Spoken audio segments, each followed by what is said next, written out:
If you guys are anything like me, you've wondered at least once in your life how you can achieve maximum butt radiation. Well, today we're gonna find out. In today's humble opinion, we're giving a glowing review to Nuclear Throne.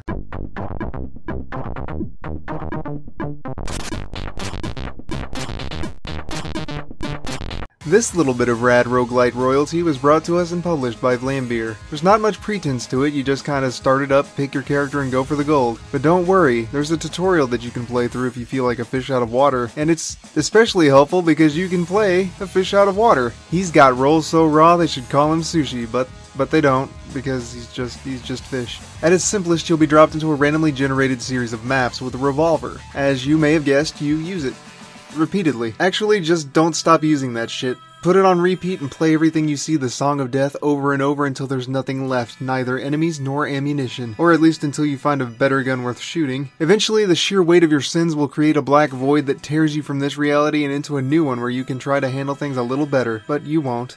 Because you're just a thoughtless, all-slaughtering demon intent on winning this little game of thrones and ruling over this world of ruin. At its most complex, you'll get, are you ready for this? 2 guns. Preferably of different ammunition types so the murder party doesn't end once your bullets do. You can just sort of move on to explosives or laser beams. As you hastily destroy the lives and environment of everything around you, you'll collect little green rads in order to stop blaming the world for your problems and start trying to be a better person. But we all know that's a vicious cycle that won't last, and you'll be right back at it in a few seconds.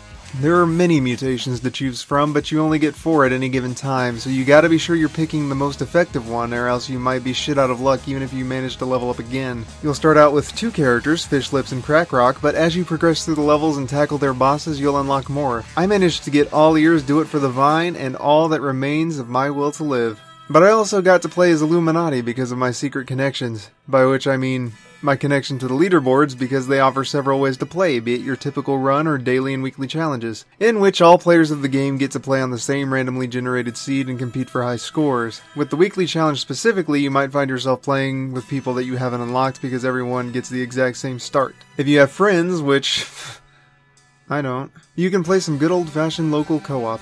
I'd recommend playing Crystal while you're trying to crystallize the rapidly paced game in your mind. She's the most defensive character and her special makes you impervious to damage, which can come in handy in almost any situation unless you're trying to die, in which case, please, get help. My favorite character in concept is Melting, which is the exact opposite, but you can get a lot more rads, which means more mutations, if you live that long. I don't, usually. Normally, Nuclear Throne will run you about $11.99 on the Steam store, though I'd venture so far as to value it at a $15 price tag. Based on what I've found, which, I mean, I could always be wrong, the game has yet to go on sale and its lowest price is $11.99 as of now. Regardless of whether or not that changes, it's a fair price and I'd recommend giving it a shot if it looks or sounds like fun to you. Nuclear Throne scores highly in gameplay for a few reasons. First and foremost is the fact that it has absolutely no pretense. You can start the game up, skip through the game development information, and jump right into an instance. It's quick, clean, and it's great.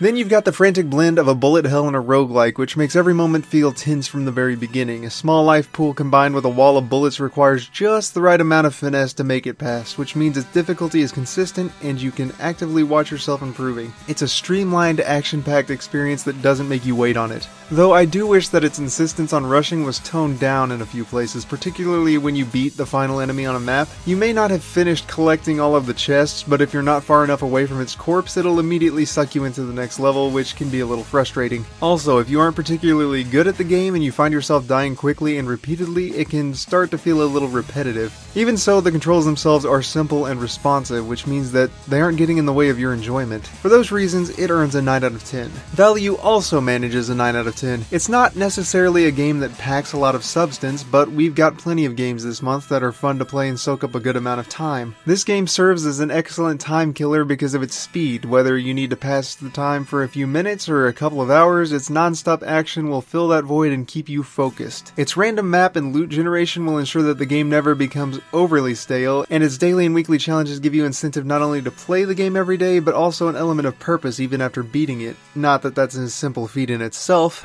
It averages a 9 out of 10, which means that it's pretty much flawless. It's a strong title that fills in some gaps in the bundle very nicely by being a game that affords flexible play sessions and offering more highs than lows. Oh, and as for how to get maximum butt radiation, probably just microwave it or something.